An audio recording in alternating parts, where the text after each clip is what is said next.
Assalamualaikum teman-teman, seperti biasa sebelum mulai Mimin mendoakan semoga teman-teman semua selalu dalam keadaan sehat walafiat. Oke, kali ini kita akan melanjutkan Martial Master versi novel bagian 2097. Bagi yang baru bergabung, selamat bergabung, dan bagi yang belum subscribe dulu lah agar Mimin tambah semangat lagi nih bikin videonya. Oke, kalau sudah kita langsung masuk ke isi ceritanya. Kepada saya, kata Qingchen, kata pemimpin menara Tianwei memandang Qingchen dengan dingin. Oh sial, apakah saya mendapat lebih sedikit wajah? Qingchen tiba-tiba tenggelam, kehilangan salah satu alasan dia meminta 5 juta kristal kaisar adalah karena menara Tianwei memang pelakunya, namun orang yang melakukannya sendiri itu adalah alasan kedua. Dan juga itu karena Mo Yunxiao sangat senang memberinya 1 juta kristal kaisar sebelumnya, yang membuat Qingchen merasa dia mungkin banyak kekurangannya, makanya dia hanya meminta 5 juta kristal kaisar kepada pemimpin menara Tianwei. Sebanyak itu menurutnya. Dengan sikap Tianwei Lu yang mendominasi dan arogan, dia tidak akan memberikannya dan akan mengambil tindakan. Namun siapa sangka pihak lain malah memberikannya secara langsung. Apa yang mulia, apakah itu terlalu sedikit? Pemimpin menara Tianwei mengerutkan kening. Dengan status Anda menghasilkan uang yang banyak, saya memiliki saran. Mendengar itu Qingchen pun menoleh dengan tenang. Pemimpin menara Tianwei pun berkata dengan bangga, Anda dapat bergabung dengan menara Tianwei saya. Jika Anda bersedia bergabung dengan menara Tianwei saya, maka saya dapat membuat pengecualian khusus bagi Anda untuk menjadi wakil pemimpin menara Tianwei saya dengan status wakil pemimpin menara di kota Nanyuan. Selain itu, Anda juga dapat mengendalikan banyak organisasi pembunuh di menara Tianwei saya, dan postur ini juga akan merekomendasikan Anda ke markas Tianwei Tian. Apa? Mendengar itu semua orang pun memandang pemimpin menara Tianwei dengan mulut terbuka lebar. Tidak ada yang menyangka bahwa pemimpin menara Tianwei akan benar-benar merekrut Qingchen di depan semua orang, di depan umum, dan bahkan secara langsung menjanjikan kepadanya posisi wakil pemimpin menara. Bukan itu saja, kuncinya adalah dia juga menegaskan bahwa dia akan merekomendasikan Qingchen untuk masuk ke markas Tianwei Tian. Sementara Tianwei Tian itu adalah organisasi pembunuh terbesar di Laut Semesta dan pengaruhnya telah menyebar ke seluruh Laut Semesta. Dan begitu seseorang menjadi anggota Tianwei Tian, maka mereka mungkin bisa berjalan menyamping di Laut Semesta. Godaan semacam ini sangat menarik bagi beberapa ahli top di kota Nanyuan. Siapa yang mau tinggal di kota Nanyuan jika bisa bergabung dengan markas besar Tianwei Tian?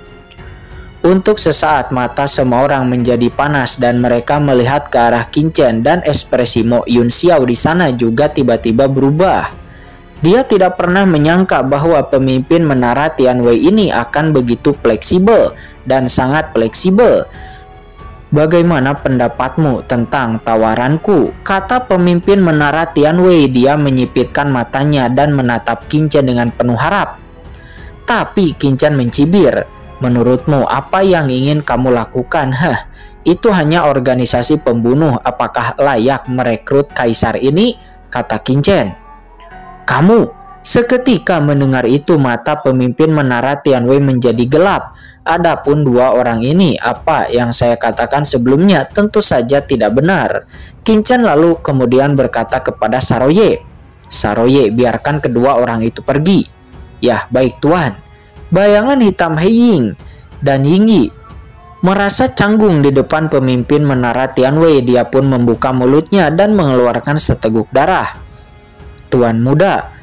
Bayangan hitam He Ying nampak sangat bersalah dan dia pun buru-buru berdiri, dan dia juga Yingyi buru-buru berdiri di belakang tuan muda pemimpin menara Tianwei. Hari ini dengan dendam antara kamu dan aku sudah berakhir, maka aku akan pergi, kata pemimpin menara Tianwei. Dia berkata dengan dingin, dan setelah menyelesaikan kata-katanya dia berbalik dan pergi dari sini. Tunggu sebentar, kata Qingchen mencibir. Seketika aura tak terlihat langsung menyelimuti dirinya. Apalagi yang ingin kamu lakukan? Kata pemimpin menara Tianwei. Dia pun berhenti dan menatap Qingchen dengan wajah sedih. Masalah antara saya dan bawahan Anda sudah selesai. Memang selesai, tapi tampaknya masalah antara Anda dan saya belum selesai. Masalah ini sebelumnya ketika Anda menyerang saya, kan? Ketika Anda bergerak, apakah pemimpin rumah pernah mengambil tindakan sebelumnya? Pemimpin menara Tianwei pun mendengarnya hanya bisa mengerutkan kening dengan keraguan di wajahnya. Kemudian dia melihat ke arah bayangan hitam He Ying dan juga Ying Yi. Pernahkah kalian berdua melihat saya mengambil tindakan sebelumnya? Selanjutnya melihat sorot mata pemimpin menara Tianwei, dia tiba-tiba merasa bersalah setelah bersama dengan pemimpin menara Tianwei selama bertahun-tahun. Dia nampak buru-buru menggelengkan kepalanya dan berkata, "Tidak, saya tidak melihatnya." "Yah, aku juga tidak melihatnya," kata Ying Yi dan juga bayangan hitam He Ying. Mereka berkata dengan tergesa-gesa. Pemimpin menara Tianwei pun memandang Qin Chen dan berkata, "Lihat, tidak ada bawahan saya yang melihat saya mengambil inisiatif. Adapun pedang yang digunakan pemimpin menara Tianwei sebelumnya itu sebenarnya hanya ujian untuk melihat apakah Anda memenuhi syarat untuk bergabung dengan menara Tianwei kami."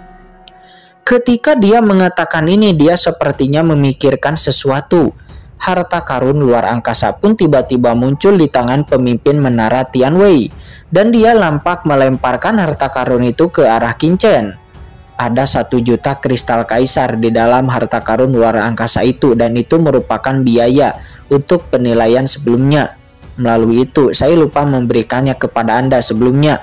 Selain itu, mohon jangan buru-buru menolak tawaran saya sebelumnya, dan selama Anda bersedia, maka Anda bisa datang ke markas menara Tianwei saya untuk menemui saya kapan saja. Dan saya pasti akan menyambut Anda dengan kondisi sebelumnya yang selalu sama. Yang mulia, mohon simpan saja, tidak perlu mengirim lebih banyak. Kedua bawahan Ying Yi yang terluka parah harus kembali untuk menyembuhkan mereka. Tapi sayangnya mereka terluka karena pekerjaan dari menara Tianwei. Dan setelah mengatakan itu dan juga menangkupkan tangannya, pemimpin menara Tianwei seketika berubah menjadi seberkas cahaya dan menghilang ke langit yang luas. Sementara Qin Chen dia memegang harta karun luar angkasa di tangannya yang memang itu diisi dengan 1 juta kristal kaisar, dan ekspresinya sedikit bingung. "Tuan, apakah kita akan membiarkan mereka pergi begitu saja seperti ini?" kata Saroye. Dia buru-buru berkata dari samping. "Lupakan saja," kata Qin Chen. Dia kembali sadar, tersenyum, dan lalu menyimpan harta karun luar angkasa. Postur pemimpin menara Tianwei itu sangat pengertian sehingga Qin Chen sangat malu untuk melakukan apapun lagi. "Hanya saja jangan sampai mencari masalah lagi denganku, karena lain kali jika tidak, maka," kata Qin Chen. Dia menggelengkan kepalanya dengan mata acuh tak acuh. "Lalu bagaimana dengan Presiden Zhuo?" kata Saroye. Dia bertanya sambil memegang Presiden Zhuo yang terluka. Dia menatapnya dengan dingin. Qin Chen pun menatap ke arahnya karena dia tahu bahwa Qin Chen tidak akan pernah melepaskannya karena kekejamannya. "Jaga saja sendiri," kata Qin Chen menghela napas. "Ini bisa dianggap menghilangkan bahaya bagi kota Nanyuan." "Yah, baik tuan." Mata Saroye berbinar dan dia membuka mulutnya yang berdarah dan tiba-tiba menghadap Presiden Zhuo, membuka mulutnya dan lalu menggigitnya, kemudian ledakan. Di mulut Saroye, pusaran yang menakutkan terbentuk dengan kekuatan mengerikan menghancurkan jalan di pusaran tersebut, dan ini adalah kekuatan Megich bawaan yang diwarisi Saroye, yaitu God Devouring, yang mana dia dapat menguraikan semua materi dan mengubahnya menjadi energi yang dibutuhkannya. "Qin Chen, tidak akan mudah bagimu jika aku mati," kata Presiden Zhuo. "Aku telah meninggalkanmu hadiah besar," kata Presiden Zhuo lagi. "Tunggu saja, kamu akan segera mati dan aku akan menunggumu di neraka." Presiden Zhuo mengutuk kepada Qin Chen. Namun kemudian dia ditelan oleh Saroye. Didekar pusaran airnya yang menakutkan dan seluruh tubuh Presiden Zhuo membusuk sebelum kemudian menghilang sedikit demi sedikit. Sebelum meninggoy, dia mengeluarkan kutukan yang ganas kepada Qin Chen. "Menungguku di neraka," kata Qin Chen. Dia mencibir dan tidak menganggapnya serius. Mulut besarnya tertutup dan Saroye membenturkan mulutnya. tubuh kaisar ini memang tidak sehebat jantung kaisar. Sementara orang-orang lain di sekitar memandang seolah-olah merasa sedang melihat iblis. Siapa yang bisa mencapai level mereka? Siapa yang nyawa manusianya lebih sedikit? Tetapi ini pertama kalinya mereka melihat seseorang seperti Saroye yang menelannya satu demi satu. "Tuan, kemana kita akan pergi selanjutnya?" kata Saroye. Dia mengabaikan keterkejutan orang-orang di sekitarnya. Lalu Saroye mendatangi Qingchen dengan senyum konyol di wajahnya. "Ayo pergi, cari tempat untuk menjual harta karun dari Asosiasi Tengkorak dan Tulang," kata Qingchen. Qingchen telah menerima total 6 juta kristal kaisar dari pemimpin menara Tianwei, ditambah hampir 2 juta kristal kaisar dari Presiden Zhuo, ditambah juga dengan kristal kaisar milik Jenderal Montu dan Komandan Wan Pang sebagai kompensasi dari Mo Yunxiao saat ini.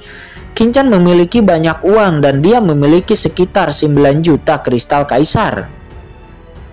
Selanjutnya Qingchen akan menjual harta karun milik Asosiasi Tengkorak dan Tulang untuk mengumpulkan sisanya. Suara mendesir, Qingchen berbalik dan pergi bersama Saroye. Sementara orang-orang di samping tidak berani menghentikannya. Sementara Mo Yunxiao nampak wajahnya muram dan dia berkata kepada Jenderal Wan Pang dan yang lainnya, "Kalian kirim orang untuk membereskan tempat ini dan kemudian kembali ke rumah Tuan Kota untuk melanjutkan hidup." Dan dia pun setelah mengatakan itu segera bergegas pergi menuju ke rumah Tuan Kota dan menghilang. Melihat hal tersebut telah berlalu, semua orang pun bubar dan tidak lama kemudian apa yang terjadi di markas Asosiasi Tengkorak dan Tulang pun menyebar dengan cepat ke seluruh kota Nanyuan. Itu seperti hembusan angin yang menyebabkan gempa bumi yang sangat mengejutkan. Pada hari ini banyak sekali diskusi tentang Qingchen dan Saroye di dalam gedung menara Tianwei dan kemudian boom, terlihat 3 sosok datang dan itu tidak lain dan tidak bukan adalah 3, yaitu pemimpin menara Tianwei Yingyi dan juga bayangan hitam He Ying. Segera seorang pria kuat mendatangi mereka bertiga dan memberi hormat dengan sangat hormat. "Tuan, ya kamu bawa Yingyi bersamamu agar dia bisa dirawat dengan tenang." Pemimpin menara Tianwei melirik orang-orang yang menyambutnya itu dan berkata dengan dingin. Semua orang pun memberi hormat dan kemudian menyaksikan pemimpin menara Tianwei memasuki aulanya dengan bayangan hitam He Ying. Kemudian memandang dengan kesepian ke belakang. Yingyi benar-benar merasa menghela napas dalam karena walaupun dia telah selamat kali ini, akan tetapi dia telah kehilangan hati kaisarnya dan sekarang dia telah menjadi kaisar agung tahap tengah biasa. Melawan segala rintangan hampir mustahil untuk bisa melangkah lebih jauh. Kecuali jika pemimpin menara tersebut dapat menemukan harta penyembuhan tertinggi dari dunia luar dan memberikannya kepada dirinya sendiri. Tapi bagaimana mungkin? Yingyi hanya bisa menggelengkan kepalanya, tapi hidup saja itu sudah merupakan suatu berkah baginya. Bagaimana dia bisa meminta hal-hal lain? Sementara di aula utama sederhana menara Tianwei, begitu pemimpin menara Tianwei masuk, dia hanya menghela napas lega dan menepuk dadanya dengan tangannya. Sial, hampir saja. Pada saat ini pemimpin menara Tianwei tidak terlihat sombong dan mendominasi seperti sebelumnya, tapi saat ini dia tampak seperti orang yang membawa malapetaka. "Tuan muda, apa yang kamu..." Bayangan hitam He Ying itu terkejut. Pemimpin menara Tianwei menariknya. "Atau apakah Anda bahwa kita semua baru saja menyelamatkan hidupnya?" He Ying hanya bisa tertegun dan kemudian pupil matanya tiba-tiba menyusut. "Tuan muda, maksudmu?" kata He Ying. "Ya, benar," pemimpin menara Tianwei berkata dengan suara yang gemetar. "Anak itu sebelumnya hanyalah orang aneh. Kekuatannya jelas tidak sederhana yang terlihat di permukaan. Untungnya aku pintar dan segera berhenti ketika aku merasakan sesuatu yang salah. Jika tidak..." Memikirkan ini, pemimpin menara Tianwei dia mengeluarkan pedang Yinlong miliknya dengan ketakutan di wajahnya. Akan tetapi jantungnya masih berdebar-debar. "Tuan muda, ini tidak mungkin dengan bakat Anda. Bahkan jika Anda berada di dunia luar, maka..." Kata bayangan hitam He Ying. Dia tidak percaya. Faktanya baik dia maupun pemimpin menara Tianwei tidak berasal dari kota Nanyuan, akan tetapi berasal dari surga Tianwei Tian. Dan dia adalah seorang budak tua yang telah mengikuti keluarga tuan muda di menara Tianwei. Jadi dia berbeda dari orang lain di Menara Tianwei dan secara langsung menyebutnya Tuan. Tuan muda, di Menara Tianwei dia juga merupakan orang yang luar biasa, seorang jenius yang tiada tara dalam pandangan bayangan hitam He Ying. Tidak peduli seberapa kuat Qin Chen, Tuan muda pasti mampu bertarung.